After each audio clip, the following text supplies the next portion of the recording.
ఈరోజు నోరు అదుపులో పెట్టుకోండి. నిన్ను ఏంటి ఏం చేస్తావు? తెగరెచ్చిపోతున్నావు? అంత సీన్ లేదు. షాక్ ఇచ్చానంటే షేక్ అయిపోతావు. దత్తపుత్రుడైనా ఉత్తపుత్రుడైనా ఎవరైనా నోరు అదుపులో పెట్టుకోవాలని కూడా ఈ సందర్భంగా తెలియజేసుకుంటున్నాను. నువ్వు మాస్ అయితే నేను ఓర మాసే. నేను గాని నోరు తెరిచాననుకో డ్రైనేజ్ కూడా ముక్కు మూసుకుంటది. ఆంధ్ర రాష్ట్ర ప్రజలందరూ కూడా కూటమికి అనుకూలంగా తీర్పునివ్వడం జరిగింది. నాతో పోటీ పడి ఓడిపోయానని ఆత్మహత్యలాంటి చేసుకో.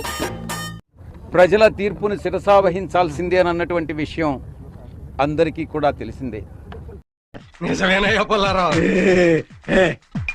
మేము ఎదుర్కొన్నటువంటి ఈ యొక్క ఓటమికి ప్రజలకు నచ్చనటువంటిది మేము ఏం చేశాం, ఏం నటిస్తున్నావురా? అబ్బూ, ఎక్కడ పొరపాటు జరిగింది, తప్పు మాదేం కాదు.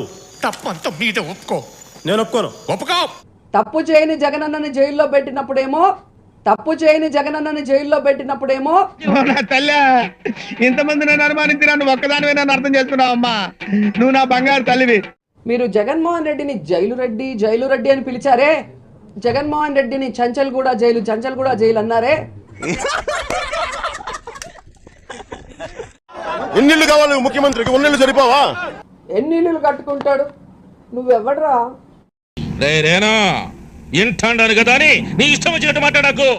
నువ్వు ప్రతిపక్ష నాయకుడా?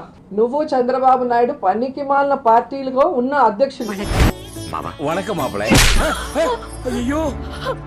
మా నాయకుడు తప్పు చేయలేదు కాబట్టే ఏ విచారణనైనా ధైర్యంగా ఎదుర్కొన్నాడు. ఎక్కడ చూసినా మీటింగ్ లో సైకో జగన్ అని అంటున్నారే. ఏంద్ర బాబ్జీ ఇదే? ఏంది టార్చర్ మనకే? నువ్వు వెళ్ళిపో అమ్మా.